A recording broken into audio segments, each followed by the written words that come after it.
ኦሮሞ ለኢትዮጵያ ስልጣኔ ያበረከተው አስተዋጽኦ። ፕሮፌሰር ኤልንዶርፍ ኢትዮጵያውያኖቹ በኢትዮጵያንስ በተሰኘው ዝነኛ አጭር ጽሑፋቸው ውስጥ ኦሮሞዎች ለኢትዮጵያ ስልጣኔ ያበረከቱት አስተዋጽኦ የለም ሲሉ ጽፈዋል። አያይዘውም ትርጉም ያለው ቁሳዊና አእምሯዊ ባህል የላቸውም ብሏል። እንዲህ አይነቱ መሰረተ ቢስ አባባል ብዙውን ጊዜ የሚሰነዘረው ተክነንበታል በሚሉ ዘርፈ ዕውቀት ላይ ግልብ መረዳት ባላቸው የኢትዮጵያ ጥናት ሊቃውንት ተብዮች ነው። እንደዚህ ያሉትን የውጪ ሰዎች አምነው በመቀበል ነው እንግዲህ የኛ ምሁራን ስለ ሀገራቸውና ስለ ሕዝባቸው የተሳሳተ ግንዛቤ ቀረጹት። ስለዚህ ሀገራችንን ለማጥናትና የሕዝባችንን ትክክለኛው ማንነት ለመገንዘብ እኛው ራሳችን በራሳችን የራሳችንን ጥናት ማካሄድ አለብን። ፕሮፌሰር ኡሉንዶርፍ እንዲህ አይነት የተሳሳተ መደምደሚያ ላይ ለመድረስ ያበቃቸው እንደሆነ አላውቅም። ምናልባት ኦሮሞ ስነ ጽሑፍ የለውም ከሚል ስህተት ተነስተው ከሆነ እዚህ መደምደሚያ ላይ የደረሱት ግምታቸው ፍጹም ሚዛን አይደፋም። በደምሳሳው አነጋገር አንድ ሕዝብ ስነ ጽሑፍ ባይኖረውም እንኳ ቁሳዊና አእምሯዊ ባህል ይጎድለዋል ማለት አይደለም። የሰፊው ሕዝብ አእምሯዊ ባህል በጥልቀት ሰርጾ የሚገኘው በስነ ቃላቸው ውስጥ ነው እንጂ በስነ ጽሑፍ ውስጥ አይደለም። የባህላዊ ሀብት ግዙፍ የደም ስር የሚገኘው በስነ ቃልና በስነ ምግባር እሴቶቻቸው፣ በማህበራዊ ተቋሞቻቸውና በትውፊቶቻቸው ውስጥ ነው። ስነ ቃል ብቻ የብልህነታቸውን፣ የቤተሰቦቻቸውና የቡድን ግንኙነታቸውን ጥልቀትና ባህሪያቸውን ሲያንጸባርቅ ይገኛል። እንደ ሁሉም የዓለም ህዝቦች ሁሉ የኦሮሞ ቤተሰብ ጥበቡን፣ ብልሃቱን እና ፍልስፍናውን በምሳሌው፣ በአባባሉ፣ በባህላዊ ዘፈኑ እና በአውደ ተረቱ በአጠቃላይ በስነ ቃሉ ውስጥ ይገልጻል። ፕሮፌሰር ኡሉንዶርፍ የኦሮሞን ስኬት ለመለካት የሞከሩበት መለኪያ ምን ሆነ ምን ለባህላችን ፍትሐዊና ግንዛቤያዊ ጥንቃቄ የነበረው አይመስለኝም። ለ3500 ዓመታት በመካከላቸው በነበረው የስጋ ዝምድና የጋብቻና የባህል መስተጋብር የተነሳ የኦሮሞ ህዝብ ለአማራ ባህል ያበረከተውን አስተዋጽኦ ቀጥሎ ባጭሩ እነድፋለን። አማራዎች በህዝብ ብዛት ከኦሮሞ ቀጥሎ ከፍተኛውን ቁጥር ይዛሉ። በዚህ የተነሳም በኢትዮጵያ የነጻነት ታሪክ በውትድርና፣ በትምህርት፣ በክህነት፣ በፖለቲካና በባህል የነበራቸው ሚና ላቅ ያለ ነበር። በመሆኑም ኦሮሞዎች ለአማራ ስልጣኔ ያበረከቱት ማናቸውም ነገር ለኢትዮጵያ ስልጣኔ የተበረከተ ነው። ሁለቱ ህዝቦች አንድ አይነት የዘር ሐረግ፣ አንድ አይነት ታሪክና አንድ አይነት እጣ ፈንታ ስለሚጋሩ አንድ ላይ ተቀላቅለዋል። አእምሮአቸውን ከፈት አድርገው የስጋ ዝምድና እንዳላቸው በደንብ በመገንዘባቸው አማራዎች ባለፉት ጊዜያት የኦሮሞን ባህል እና የአኗኗር መንገዶች ተጋድተዋል። አማራዎች እብሪተኞች ቢሆኑና አንዳንዶች እንደሚመኙት ኦሮሞዎችን ቢንቁ ኖሮ የኦሮሞን ባህልና ልማድ ተቀብለው እየተጋቡ ራሳቸውን አያዋህዱም ነበር። ኦሮሞዎች ባህላቸውንና ልማዳቸውን በአማሮች ላይ በግድ አልጫኑባቸውም። አማራዎች ናቸው ወደውና ፈቅደው የተቀበሉት። መሳፍንቱን ገሸሽ እናደርጋቸውና ተራው የኦሮሞ አማራ ህዝብ በኢትዮጵያ በደምና በስጋ ብቻ ሳይሆን ላለፉት 3500 ዓመታት በባህል፣ በህሊና እና በመንፈስም ተዳቅለዋል፣ ተቀላቅለዋል፣ ተዋልደዋል። የኦሮሞ ህዝብ አስተዋጽኦ በተለይ ለአማራ ስልጣኔ በአጠቃላይ ደግሞ ለኢትዮጵያ ምን መልክ እንደሆነ በመጠኑ ለማንሳት ስነ ልሳናዊ፣ ፍልስፍናዊ፣ መንፈሳዊ፣ ውትድርናዊና ቢያምኑም ባያምኑም ቅኔያዊ ነው። ክህነታዊ ጥናቶችን፣ ዳንኪራን፣ ሙዚቃንና እደ ጥበብንም ይጨምራል። ስነ ልሳናዊ አስተዋጽኦ አንዳንድ ሰዎች እንደሚመስላቸው የአማርኛ ቋንቋ አበልጻጊ ግዕዝ ብቻ አይደለም። ዛሬ አማርኛ የሚመስሉን በርካታ ቃላት፣ ምሳሌያዊ አነጋገሮች፣ አባባሎች እና ተረታ ተረቶች ምንጫቸው ኦሮምኛ ነው። ትክክለኛው አባባል አፋን ኦሮሞ ነው። አማርኛ ቋንቋ በቅርበት ሲጠና በአስተሳሰብ ላይ ተጽዕኖ የሚያሳድሩ በርካታ የኦሮምኛ ቃላት፣ ምሳሌዎችና ተረቶች በውስጡ አሉት። የአማርኛ ሰዋሰው እንኳን ከሴማዊነቱ ይልቅ ኩሻዊነቱ ያመዝናል። አንዳንድ የአማርኛ ቃላት በኦሮምኛ የምዕላድ ግግጋት ስር ያልፋሉ። አሁን የአማርኛ መዝገብ ቃላት አካል የሆኑ የኦሮምኛ ቃላት ቁጥር የላቸውም። ቢሆኑም ጥቂቶቹን እንደሚከተለው ለይቼ አቀርባለሁ። ኦሮሞ ያልሆኑ ሰዎች ስንቶች ናቸው? ዱላ የሚለው ቃል የኦሮሞ መሆኑን የሚያውቁ። በመገኛው ቋንቋ ጦርነት ማለት ነው ፍቺው። በአማርኛ ቋንቋ ግን በትር ሆኗል። ቢሆንም ጸብ ይጠቁማል። ተራ የሚል ፍቺ ያለው ወረፋ የሚለው ቃል ኦሮምኛ መሆኑን ስንቶቻችን ይገነዘባሉ? ኮርማ የሚሉትንስ? ጥቂት የኦሮምኛ ቃላትን ለአብነት ቀጥሎ ላቅርብ እስቲ። ጮማ የሚለው ቃል ስጋ ወይንም ስብ የሚለውን ይተካልናል።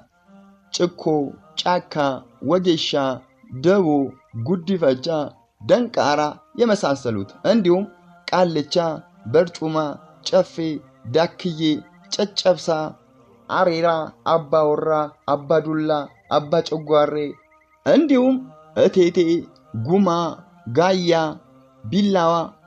ከላይ ያሉት እንግዲህ ከብዙ በጥቂቱ የጠቀስኳቸው ለአማርኛ ቋንቋዎች የኦሮምኛ የሥነ ቃል አስተዋጽኦ ናቸው። ቀጥለን ወደ ፍልስፍናዊ አስተዋጽኦአቸው እንሸጋገራለን። ፍልስፍናዊ አስተዋጽኦ የኦሮሞ ሕዝብ ጥልቅ ዕውቀትና ፍልስፍናዊን የጻሩት ዓለም በምሳሌያዊ አባባሎቻቸው እና በተረታ ተረቶቻቸው ውስጥ ተንሰራፍተው ይገኛሉ። የጋዱን ዓለም ግንዛቤያቸውንና ጥልቅ ዕውቀታቸውን አውጥተው የሚያሳዩ ጥቂት የኦሮሞ ምሳሌያዊ አነጋገሮችን ቀጥለው አቀርባለሁ። በቅርቡ ከ24 ዓመት በፊት የኢትዮጵያና የኬንያ ኦሮሞ ሕዝቦች ተረትና ምሳሌዎች እና አባባሎች በሚል ርዕስ በጆርጅ ኮርተር 2 አዲስ የታተሙ መጽሐፍት ድንገት አጋጠሙኝ። ሁለቱም መጽሐፉን ሳነብ በእያንዳንዱ ገጽ ቢያንስ 1 ወይም 2 ከአማርኛ የሚገጥሙ የኦሮምኛ አባባሎች አገኝ ነበር። በኦሮምኛ ቋንቋ ውስጥ የገቡ የአማርኛ አባባሎች ናቸው ብለው አንባቢዎች ሊወራረዱ ይችላሉ። ነገሩ እንዲህ ከሆነ መልካም ነው። ምክንያቱም ሁለቱ ህዝቦች ባለፉት ዘመናት የጠበቀ ማህበራዊና ባህላዊ መስተጋብር እንዳላቸው እና አንዳቸው ለአንዳቸው እንግዳ እንዳልሆኑ ያረጋግጣል። አለበለዚያ አንድ አይነት አስተሳሰብ የሚያንጸባርቁ አንድ አይነት አባባሎችን እንዴት ሊጋሩ ቻሉ? እነዚህ ምሳሌያዊ አነጋገሮች አማርኛ ቢሆኑም እንኳን የተቀሩት ቁጥር የለሽ ምሳሌዎች እና ብሉይ አባባሎች ለኢትዮጵያ ስልጣኔ ትልቅ የኦሮሞ አስተዋጽኦ ናቸው። ለማንኛውም አንድ ሰው ወይም ከላይ የተጠቀሱትን ጸሐፊ እስከሚያረጋግጥልኝ ድረስ ቀጥሎ የዘርዘርኳቸው ሁሉም ባይሆን እንኳን አብዛኞቹ አባባሎች እንደ ኦሮምኛ ነው የምቆጥራቸው። በሰው ዘር ዙሪያ 44 አዋሊያዎች ወይም መናፍስት አሉ ብለው ኦሮሞዎች ያምናሉ። በሚያስገርም ሁኔታ ይህ ቁጥር የ44ቱን ቅዱሳን ስሞች ከያዙት ከ44ቱ ታቦታት የ10ቱ ትእዛዛት አምሳያ ታቦቶች ጋር የሚገጣጠም ነው። ከንጹህ የክርስቲያን አመለካከት አንጻር ሲታይ ይህ ኦሮሞ እምነት እንደ ጣዖት አምላኪነት ይቆጠራል። እዚህ ላይ ዓላማዬ የኦሮሞ እምነት በአማራው ላይ ያሳደረውን ተጽዕኖ ማሳየት ስለሆነ ሃይማኖቱን ከመፈረጅ እታቀባለሁ። የሴት እንግዳ የለውም። ቀስ በቀስ እንቁላል በእግሩ ይሄዳል። ወፍ እንደ ወንዙ ይዘምራል። የትንፍጪው ዱቄቱን አምጪው፣ ቀን እስኪያልፍ የአባቴ ባሪያ ያግባኝ። አያ ገመዷን በጠሰች ቢሏት ለራሷ ሳጠረች። የወደቀ ግንድ ምስጥ ምሳር ይበዛበታል። ህልም ፈርተው ሳይተኙ አያድሩም። ጠንቋ የራሱን አያውቅም፣ የሰው ይጠነቁላል። አያ ካልጋ ሲሉት ከአመድ እዩኝ እዩኝ ያለች ደብቁኝ ደብቁኝ ትላለች። አያ እኔ ከሞትኩ ሰርዶ አይብቀል፣ ካልጠገቡ አይዘሉ ካልዘለሉ አይሰበሩ። ካያ የዋለች ጊደር ፈስ ተምራ ትመጣለች። አያ ለአያ ቢራገጥ ጥርስ አይሳበርም፣ ውሃን የሚያናግረው ድንጋይ ነው። አጭር ሰው አንቱ ሳይባል ይሞታል። መንፈሳዊ አስተዋጽኦ ኦሮሞ በአማራው ሃይማኖታዊ ባህል ላይም ጎላ ያለ ተጽዕኖ አሳድሯል። ኦሮሞ ዋቃ እያለ በሚጠራውና ሰማይና ምድርን በፈጠረ አንድ እግዚአብሔር ያምን ነበር፣ አሁንም ያምናል። ዋቃ መንፈስ ሲሆን አያና እና አወሊያ በሚባሉ ትናንሽ መናፍስት የተከበበ ነው። ከነዚህ መናፍስት ውስጥ ቦረንትቻ የቦረና ኦሮሞ መንፈስ እና አቴቴ ይገኙበታል። የአማራ ክርስቲያኖች ከነዚህ መናፍስት የተወሰኑትን ወደ ራሳቸው እምነት ቀላቅለዋል። ውቃቢ በመባል በሰፊው የሚታወቁት አቴቴ እና አዋሊያ የሚጠቀሱ ናቸው። በሰው ዘር ዙሪያ 44 አዋሊያዎች ወይም መናፍስት አሉ ብለው ኦሮሞዎች ያምናሉ። በሚያስገርም ሁኔታ ይህ ቁጥር የ44ቱን ቅዱሳን ስሞች ከያዙት ከ44ቱ ታቦታት የ10ቱ ትእዛዛት አምሳያ ታቦቶች ጋር የሚገጣጠም ነው። ከንጹህ የክርስቲያን አመለካከት አንጻር ሲታይ ይህ ኦሮሞ እምነት እንደ ጣዖት አምላኪነት ይቆጠራል። እዚህ ላይ ዓላማዬ የኦሮሞ እምነት በአማራው ላይ ያሳደረውን ተጽዕኖ ማሳየት ስለሆነ ሃይማኖቱን ከመፈረጅ እታቀባለሁ። የውትድርና ሳይንስ አስተዋጽኦ ኦሮሞዎች እስካለፉት 350 ዓመታት ድረስ ፈረሶችን ለጦርነት መጠቀም አልጀመሩም ይሆናል። ከኦሮሞዎች በፊት አማሮችና ትግሬዎች ነበሩ ፈረስን ለጦርነት የሚጠቀሙበት። ሆኖም ኦሮሞዎች እንስሳትንና ተፈጥሮን የሚወዱ በመሆናቸው ፈረሶቻቸውንና ሌሎችንም ለማዳ እንስሳቶቻቸውን ስንኝ እየቋጠሩና ዜማ እየደረሱ በግጥምና በመዝሙር ሳይቀር ያሞግሷቸዋል። ኦሮሞዎች ፈረሶችን ለጦርነት መጠቀም ከጀመሩ በኋላ የፈረስ ግልቢያ ወደ ጥበብነት አሳድገውታል። ቀስ በቀስም የተራቀቁ ፈረስ ጋላቢዎችና ጦረኞች ሆነዋል።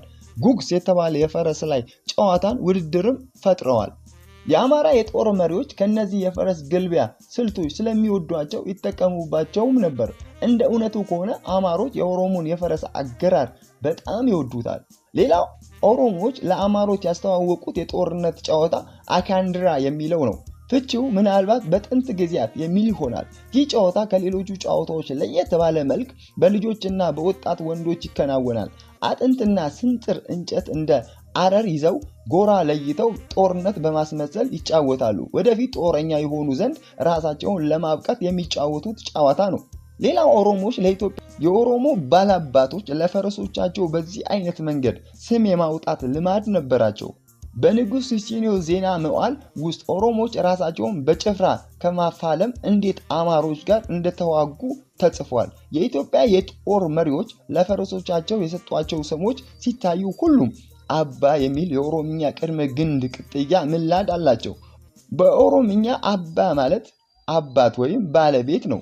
ከጊዜ በኋላ የአማራ አልፎ የትግራይ ሹማምንትና ጦረኞች ፈረሶቻቸውንና ራሳቸውን በዚህ በኦሮሞ ልማድ መጥራት ጀመሩ። ብዙውን ጊዜ የፈረሶቹ ስሞች የፈረሱ ጌታ እንዲታወቅለት የሚፈልገውን ጠባይ የሚያንጸባርቁ ነበሩ። በዚህም በፈረሶቹ ስሞች ሰዎቹ ተለይቶ ይታወቁባቸው ነበር። ለምሳሌ የዳግማዊ ምኒልክ አያት የነበሩት የሸዋው ሳህለ ሥላሴ በፈረሳቸው ስም አባዲና ተብሎ ይጠሩ ነበር። በኦሮምኛ አባዲና ማለት ድንገት የሚወረር አስፈሪ ጠላት አባት ማለት ነው። የባለቤቶቹ መጠሪያዎች የሆኑት ጥቂት የፈረስ ስሞችን ልጥቀስ። አባ ታጠቅ፣ አጼ ቴዎድሮስ፣ አባ ዳማ፣ አፈ ንጉሥ ነሲቡ ዛማኑኤል፣ አባ ግርሻ፣ ራስ ዳርጌ፣ አባ ድልል፣ ራስ ዘውዴ፣ አባ ዳምጠው፣ ንጉሥ ኃይለ መለኮት፣ አባ ትጉ፣ ራስ ጎበና፣ አባ ጤና ልጅ ኢያሱ፣ አባ ጠጣው፣ ራስ ወሌ፣ አባ ኮራን፣ ደጃዝማች ዘውዱ፣ አባ መቻል ወይንም አባ መላ ፊታውራሪ ሀብተ ጊዮርጊስ፣ አባ ነጋ፣ ራስ አሉላ የትግሬው፣ አባ ነፍሶ፣ ደጃዝማች ባልቻ፣ አባ ቃኘው፣ ልዑል ራስ መኮንን እና አባ ጠቅልል አጼ ኃይለ ሥላሴ ይጠቀሳሉ።